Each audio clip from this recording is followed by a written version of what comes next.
Moving on, President Donald Trump is set to host a Board of Peace meeting in Washington later today. The inaugural meeting will also include representatives from more than 24 countries, and the central focus will be on rebuilding war-damaged Gaza and creating an international stabilization force. The head of Gaza Technocrat Committee is in Washington to be the part of the gathering.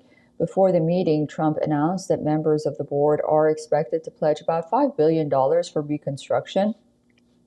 Now, White House Press Secretary Caroline Leavitt said that member states had committed to provide thousands of personnel for an international stabilization force in Gaza. President Trump will host a Board of Peace meeting at the Donald J. Trump Institute of Peace, where he will announce that member states have pledged more than $5 billion towards the Gaza humanitarian and reconstruction efforts, and have also committed thousands of personnel to the International Stabilization Force and local police to maintain security and peace for Gazans. On the eve of the meeting in Gaza in Washington, the United Nations Security Council held a high-level meeting on the Gaza ceasefire deal and Israel's efforts to expand control in the occupied West Bank. The high-level UN session in New York was convened on the eve of the meeting called by Trump to discuss the future of Palestinian territories. It was originally set for Thursday, but was moved up after Trump announced the Board of Peace gathering for the same day. In addition to the UK, the foreign ministers of Israel, Jordan, Egypt, and Indonesia attended the monthly meeting of the 15-member council.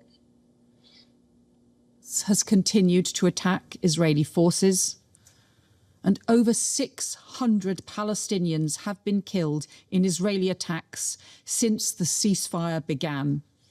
And this is deeply disturbing and undermines phase one of President Trump's peace plan. Gaza must not get stuck in a no man's land between peace and war.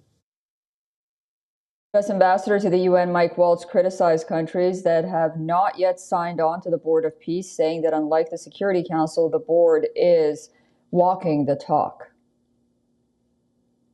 Colleagues, the board is not talking, it's doing.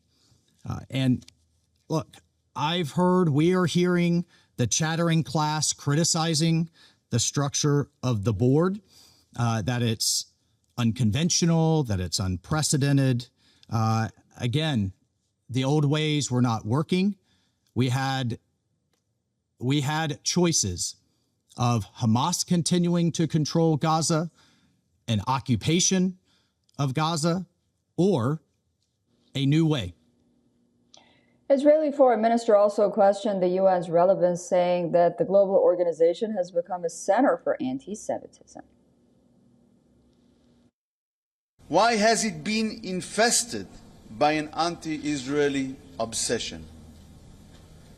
Why, as U.S. Ambassador Waltz recently said, has the UN become a cesspool for anti-Semitism?